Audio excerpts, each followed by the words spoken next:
ఏ మనిషి అయినా జీవితంలో పైకి రావాలి అంటే సక్సెస్ కావాలంటే he has to make a balance between work. మన ఇండియా 146 దేశాల్లో ప్రతి సంవత్సరం హ్యాపీనెస్ ఇండెక్స్లో 126 స్థానంలో ఉంది. అంటే మనకంటే 120 దేశాలు మనకంటే సంతోషంలో ఎక్కువగా ఉన్నారు. ఫిన్లాండ్ చెప్తారు. ఎగ్జాక్ట్లీ. అంటే మనకున్న ఒకే ఒక ఆనందం అంటే మన కింద ఏది శాశ్వతమైన ఆనందము, ఏది ది బెస్ట్ ఆనందం, ఆనందాన్ని ఎలా డిఫైన్ చేయాలి? ఇక్కడ రెండు ఉన్నాయి శర్మ గారు. ఒకటి అంటే ప్లెజరు, ఇంకోటి ఏమో హ్యాపీనెస్. అవును. ప్లెజర్ అంటే శరీరానికి సంబంధించి. చూడండి, నాకు రసగుల్లా అంటే ఇష్టం అండి, చికెన్ బిర్యానీ అంటే ఇష్టం. రసగుల్లా తింటా నాకు అంటే శరీరానికి సంబంధించింది. అబ్బా, లేదు చికెన్ బిర్యానీ ఇష్టం అనుకోండి, చికెన్ బిర్యానీ తింటానే అదేంటి టెంపరీ. మీరు తిన్నప్పుడు ఈ రోజు బాగుంటుంది, మళ్ళీ రేపటికి మళ్ళీ మామూలే. ఇది టెంపరీ, ఇది శరీరానికి సంబంధించి అంటే మన పంచేంద్రియాలకు సంబంధించింది ప్లెజర్, సుఖం. తెలుగులో చెప్పంటే సుఖం. అది ఏసీ రూమ్లో పడుకుంటే సుఖము, నెక్స్ట్ డే మళ్ళీ మామూలే ఎండలోకి వెళ్తే. సంతోషం ఈజ్ డిఫరెంట్. సంతోషం ఈజ్ ఈక్వల్ టు హ్యాపీనెస్. మీరు అడిగింది సంతోషం అంటే ఏంటంటే మనసుకు సంబంధించింది, శరీరానికి సంబంధించింది కాదు.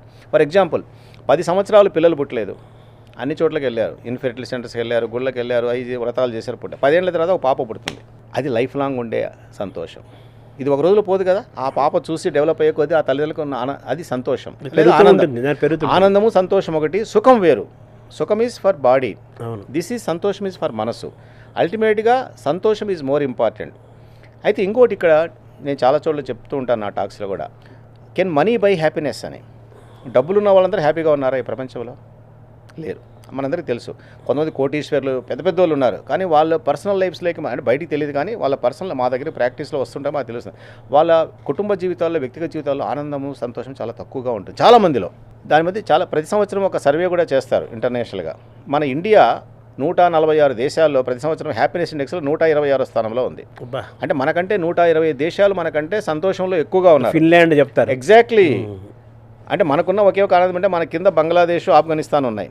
పాకిస్తాన్ కూడా మనకంటే ఆనందంగానే ఉంది, ఒక 5 ర్యాంకుల పైన. అది హ్యాపీనెస్ ఇండెక్స్ అనేది చేస్తారు. అంటే మన ఇండియాలో ప్రజలు అంత సంతోషంగా ఆనందంగా లేరు. ఇదే సమయంలో డబ్బులున్న వాళ్ళందరూ హ్యాపీగా ఉంటారంటే లేరు. దీనికి ఒక చిన్న అంటే డబ్బు, పదవి, కీర్తి అవి అవసరమే, డబ్బు అవసరమే. దానివల్ల ఏంటంటే టెంపరీగా ఆనందం వస్తుంది, కొంచెం పవర్ వస్తుంది, మెటీరియల్ కంఫర్ట్స్ వస్తాయి. ఇంట్లో ఏసీ ఉంటుంది, మంచి విల్లా ఉంటుంది, మంచి మెర్సిడీస్ బెంజ్ కార్ ఉంటుంది, ఇవన్నీ ఓకే, లగ్జరీస్ ఉంటాయి. కానీ ఇవన్నీ కూడా మనకు ఆనందాన్ని ఇస్తాయంటే నో. ఒక చిన్న ఎగ్జాంపుల్ చెప్తాను. ఒక స్టడీ చేశారు, సైంటిఫిక్ స్టడీ చేశారు. ఏంటంటే లాటరీ వచ్చిన వాళ్ళను ప్రపంచంలో అక్కడక్కడ ఒకసారి ఒక 50 లక్షల కోట్ల రూపాయల లాటరీ వచ్చిన వాళ్ళను ఒక 20 మందిని తీసుకున్నారు. దిస్ రియల్ సైంటిఫిక్ స్టడీ దేవటం, సైకలాజికల్ ఎక్స్పెరిమెంట్. అలాగే అదే టైంలో కాళ్ళు 2 చచ్చిపడిన వాళ్ళని ఒక 20 మందిని చూశారు, డిఫరెంట్ హాస్పిటల్స్లో, డిఫరెంట్ కంట్రీస్లో. 2 కాళ్ళు పెరాప్లీజీ అంటారు, వీల్ చైర్లో ఉంటారు చూడండి, 2 కాళ్ళు చచ్చిపోయిన వాళ్ళు తీసుకుని దాదాపు 1 సంవత్సరం పాటు స్టడీ చేశారు. వాళ్ళు స్టడీ చేసింది ఏంటంటే, ఈ 50 లక్షల కోట్ల రూపాయల లాటరీ వచ్చిన వాళ్ళు వచ్చిన రోజు ఎలా ఉంటారు, అది ఎవరికో ఆర్డినరీ పీపుల్, ఆటో డ్రైవర్కో లేదా ఎవరో వర్కర్కో వచ్చింది. వస్తానే అబ్బా వాళ్ళు ఎంత ఆనందంగా ఉన్నారు. అలాగే పక్షవాతం సడన్గా తెల్లవారేపటికి 2 కాళ్ళు చచ్చిపడిపోయాయి. ఆ రోజు మనకి ఎంత డిసప్పాయింట్మెంట్ ఉంటుంది, దిగులు ఉంటుంది. కాబట్టి ఫస్ట్ డే వాడేమో పక్షవాతం వచ్చి బాధలో ఉన్నాడు, వీడేమో ఆనందంగా ఉన్నాడు. వీళ్ళను ఎవరీ మంత్ స్టడీ చేస్తూ 1 ఇయర్ స్టడీ చేస్తే 1 ఇయర్ తర్వాత ఎవరు ఆనందంగా ఉన్నారంటే, ఈ పక్షవాతం వచ్చినప్పుడు కొంచెం ఆనందంగా ఉన్నాడు, ఈ 50 లక్షల లాటరీ వచ్చిన వాడేమో డిప్రెషన్లో వాడి. దానికి ఏంటంటే, ఈ 50 లక్షల కోట్ల రూపాయలు వచ్చిన వాళ్ళంటే ఆర్డినరీ పీపుల్, వచ్చిన వాళ్ళకి ఏం చేయాలో తెలియదు, గన్నీ బ్యాగ్స్లో దాన్ని ఎలా కౌంట్ చేసుకోవడం తెలియదు. కాబట్టి ఇష్టం వచ్చిన దుబారా ఖర్చు పెట్టడం, వాళ్ళ పిల్లలు ఆల్కహాల్ డ్రగ్స్కి అలవాటు పడ్డము, వాళ్ళ చెల్లెలు వచ్చి అన్నయ్య నాకు పెళ్ళప్పుడు నాన్న కట్నం ఏమి ఇవ్వలేదు, ఇప్పుడు నీకు 50 లక్షలు వచ్చి కదా, మాకు 5 లక్షలు ఇవ్వండి, వీడు ఇవ్వకపోతే వాళ్ళు దూరం కావడము. అలాగే కొంతమంది వచ్చి ఫ్రెండ్స్ అప్పు ఇవ్వమంటే అప్పు ఇవ్వకపోవడము. సో కుటుంబ సంబంధాలు దూరం అయిపోయాయి, పిల్లలు చెడు అలవాట్లకి వెళ్ళారు, వీడు ఆల్కహాల్కి అలవాటు పడ్డాడు. 1 ఇయర్ తర్వాత చూస్తే ఆనందం అంతా పోయి అంత నెగిటివ్ సైడ్ వెళ్ళిపోయింది. ఇదే ఈ పక్షవాతం, ఈ పెరాప్లీజియా వచ్చిన వాళ్ళు పాపం వచ్చి ఆ రోజు చాలా బాధలో ఉన్నారు. కానీ నెల తర్వాత, అంటే ఆ రోజు వారికి పక్షవాతమే కాకుండా ఈ పెరాప్లీజియా కాకుండా యూరిన్ మోషన్ కూడా బట్టల్లో అవుతుంది. అది వచ్చిన వాళ్ళకు వేరే వాళ్ళు హెల్ప్ చేయాలి. సెన్సేషన్ ఉండదు, నొప్పి తెలియదు, చురుకుదనం తెలియదు, నడవలేరు, వీల్ చైరే. కానీ నెల తర్వాత ఆ యూరిన్ కొంచెం కంట్రోల్ అయింది. అబ్బా అదే మనకి పెద్ద హ్యాపీనెస్, దేవుడు నాకు అది ఇచ్చాడు. 3 నెలల తర్వాత కొంచెం సెన్సేషన్ తెలిసింది, చురుకు, అమ్మ పర్వాలేదని. 6 నెలల తర్వాత స్టిక్ పట్టుకొని నడవగలిగాడు, అబ్బా ఐఎమ్ హ్యాపీ. 9 నెలల తర్వాత మనిషి కొంచెం పట్టుకుంటే నడిచాడు. సంవత్సరం తర్వాత ఒక్కడు నడవగలుగుతున్నాడు. 1 ఇయర్ తర్వాత డిప్రెషన్లో ఉన్నాడు, 1 ఇయర్ తర్వాత ఉన్నాడు. ఇది సంతోషం, ఆనందం.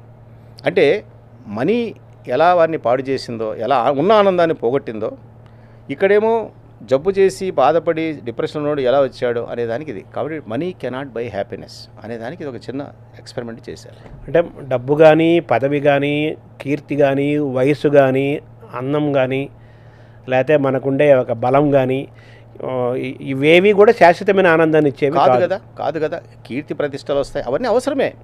మనం సుఖంగా ఉండాలంటే, మంచి లైఫ్ లీడ్ చేయాలంటే, మినిమం కంఫర్ట్స్ ఉండాలంటే డబ్బు కావాల్సిందే. దానికి ఎవరు నో అనేది ఏం లేదు. కానీ అది ఒక్కటే సరిపోదు.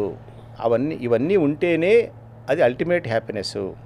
అంతే తప్ప కేవలం ఉన్నంత మాత్రాన కాదు. ఇంకా కొన్ని సమస్యలు వస్తాయి, ఇన్కమ్ ట్యాక్స్ ప్రాబ్లమ్స్ వస్తాయి, ఎక్కువ డబ్బులు అయ్యే కొద్దీ. డబ్బు జబ్బు అంటారు. అలాగే మీరు గవర్నమెంట్స్ నుండి ఏసీబీ వాళ్ళు మీ పైన రైడ్ చేస్తారు. లేదా ఎవడో ఫ్రెండ్ వచ్చి ఒక 10 లక్షలు అప్పిమంటే మీరు ఎవరు వాడికి వీటికి దూరం అయిపోతాడు. డబ్బులు ఇస్తే డబ్బులు పోతాయి, మనిషి పోతాడు, మానవ సంబంధాలు పోతాయి, అన్నీ పోతాయి. డబ్బులు ఇచ్చారనుకోండి, అది వెనక్కు రాదు, వాడు కూడా రాడు మన ఇంటికి. So all these things can happen. కానీ కొంత మనీ మనకు ఉండాలి, తప్పదు. ఆ మాత్రం అవసరమే. అంత మాత్రం ఒక్కటే మాత్రం మనకు సరిపోదు. వర్క్ లైఫ్ బ్యాలెన్స్ అనేది ఒకటి. అంటే కొంతమంది ఉంటారు వర్క్హాలిక్స్, కొంతమంది ఆల్కహాలిక్స్ ఉంటారు, కొంతమంది వర్క్హాలిక్స్ ఉంటారు. అంటే నేను ఏంటంటే కొంతమంది చూడండి, ఇప్పుడు మా డాక్టర్లలో కానీ లేదా బిజినెస్ పీపుల్ కానీ ఎప్పుడు వర్క్లోనే ఉంటారు. ఫ్యామిలీకి అంటే అల్టిమేట్గా కావాల్సింటే work, personal life, family life 3 balance చేసుకోగలగాలి. కేవలం వర్క్ మీదే ఎక్కువ ఉండేవాళ్ళు మంచిది కాదు. కేవలం ఫ్రెండ్స్. ఒక చిన్న ఎగ్జాంపుల్ చెప్తాను. ఒక పిల్లవాడు వెళ్ళి వాళ్ళ నాన్నగారిని అడిగాడు, నాన్నగారు జీవితంలో పైకి రావాలంటే ఏం చేయాలి, చిట్కాలు చెప్పండి అంటే, నాన్న నేను కాదు, ఆ నదేవతలో ఒక స్వామీజీ గారు ఉన్నారు, ఆయన దగ్గరికి వెళ్ళి ఆయన చెప్తానండి. వీడు అక్కడికి వెళ్తాడు. స్వామీజీ దగ్గర చాలామంది వీఐపీలు, మినిస్టర్లు అంతా వెయిటింగ్లో ఉంటారు. వీడు పోయి నమస్కారం పెడితే, స్వామి ఏ నాన్న అంటే, స్వామి మా నాన్నగారు చెప్పారు మీరు ఏదో లైఫ్లో పైకి రావాలంటే, సక్సెస్ కావాలంటే చిట్కాలు చెప్తారంట. అంటే బాబు నేను బిజీగా ఉన్నారు, అంతా వీఐపీస్ నా ఎదుర్కొన్నారు, 1 గంట తర్వాత రా నేను చెప్తాను. మరి గంట సేపు అంటే, ఏం లేదు ఇక్కడ మా ఆశ్రమం ఉంది కదా, మంచి మంచి లాన్స్, జింకలు, లేడీలు, నెమలు ఉన్నాయి, చూసి ఎంజాయ్ చేసిరా, కొలలు ఉన్నాయి, ఆ లోపల వీళ్ళు వెళ్ళిపోతారు, నేను నీతో మాట్లాడతాను అంటాడు. వాడు వెళ్తూ ఉంటే స్వామీజీ పిలిచి ఒక చిన్న స్పూన్ ఇస్తాడు. ఆ స్పూన్ ఇచ్చి దాంట్లో కొంచెం కొబ్బరి నూనె వేస్తాడు. వేసి, నాన్న నువ్వు చూసానికి వెళ్తున్నావు కదా, ఈ కొబ్బరి నూనె కింద పడిపోకుండా తొలగకుండా నువ్వు మళ్ళీ తీసుకొచ్చాడు. అదేం తప్పని స్వామి అని తీసుకొని వెళ్తాడు. గంట తర్వాత కింద పడకుండా జాగ్రత్తగా తీసుకొని మాదంతా చూసి ఎంజాయ్ చేసాడు. వాడు చూసి వస్తాడు. వచ్చిన తర్వాత ఏం బాబు మా ఆశ్రమం ఎలా, సూపర్ స్వామి, ఎంత బాగుంది స్వామి, పచ్చికపాయలు, ఈత కొలలు, నెమళ్ళు, జింకలు బాగున్నాయి. మరి కొబ్బరి నూనె స్వామి మీరు ఏది చూసి ఎంజాయ్ చేయను కదా, కొబ్బరి నూనె నేను పట్టుకున్నాను కానీ కింద ఎవడో పడిపోయింది స్వామి అంటాడు. బాబు నువ్వు పొరపాటు చేసావు, మళ్ళీ రాని మళ్ళీ కొబ్బరి నూనె పోసి ఈసారి తిరిగి రా, జాగ్రత్తగా పట్టుకో అంటాడు. ఈసారి మళ్ళీ తిరిగి వస్తాడు. ఏం బాబు బాగా చూసేది స్వామి, దీన్ని చూసుకొని సరిపోయింది, కొబ్బరి నూనె చూడటం సరిపోయింది. అప్పుడు చెప్తాడు స్వామీజీ, బాబు నువ్వు 2 సార్లు పొరపాటు చేసావు. మొదటిసారి వర్క్ ఎంజాయ్మెంట్కి ఇంపార్టెన్స్ ఇచ్చి దీన్ని రెస్పాన్సిబిలిటీని నెగ్లెక్ట్ చేసావు. రెండోసారి రెస్పాన్సిబిలిటీకి ఇంపార్టెన్స్ ఇచ్చి వర్క్కు ఎంజాయ్మెంట్ నెగ్లెక్ట్ చేసావు. 2 రాంగ్. ఏ మనిషి అయినా జీవితంలో పైకి రావాలి అంటే, సక్సెస్ కావాలంటే he has to make a balance between work and enjoyment. ఏ ఒక్కదాన్ని పూర్తి ఎంజాయ్మెంట్లో ఉండేవాడు పైకి రాలేడు, పూర్తి వర్క్ హాలిక్గా ఉండేవాడు పైకి రాలేడు. కొంత టైం మీ ఫ్యామిలీకి ఇవ్వాలి, భార్యాపిల్లలకి ఇవ్వాలి, వర్క్కి ఇవ్వాలి, ఫ్రెండ్స్కి, మానవ సంబంధాలు పెంచుకోవాలి, కనెక్టివిటీ. ఎవరికైతే హ్యూమన్ రిలేషన్స్, ఫ్రెండ్స్, ఫ్యామిలీస్ ఉంటారో వాళ్ళు అల్టిమేట్గా లైఫ్లో హ్యాపీగా ఉంటారు, సక్సెస్ అవుతారు. అలాగే తనకు ఇష్టమైన ప్యాషన్, ప్రతి మనిషికి ఒక ప్యాషన్ ఉంటుంది. అంటే అతనికి ఏదో స్పోర్ట్స్ ఆడుకోవడమో, లేకపోతే యోగా చేయడమో, లేకపోతే ఫ్రెండ్స్తో కలవడమో, రోజు క్లబ్కి వెళ్ళి పేకాట ఆడుకోవడం, వాట్ ఎవర్ ఇట్ ఈస్, వాటిని కూడా అతను చూసుకోవాలి. అన్నీ బ్యాలెన్స్ చేసుకుంటూ వస్తేనే అలాంటి వాళ్ళు లైఫ్లో అల్టిమేట్గా హ్యాపీగా ఉంటారు. వాళ్ళ లైఫ్ స్పాన్ కూడా పెరుగుతుంది, ఆయుష్ పెరుగుతుంది, జబ్బులు కూడా తక్కువ అవుతాయి, స్ట్రెస్ లెవెల్స్ తక్కువ అవుతాయి అని చెప్పేసి ఇలాంటి రకరకాల స్టడీస్ కూడా జరిగాయి మానసిక శాస్త్రంలో.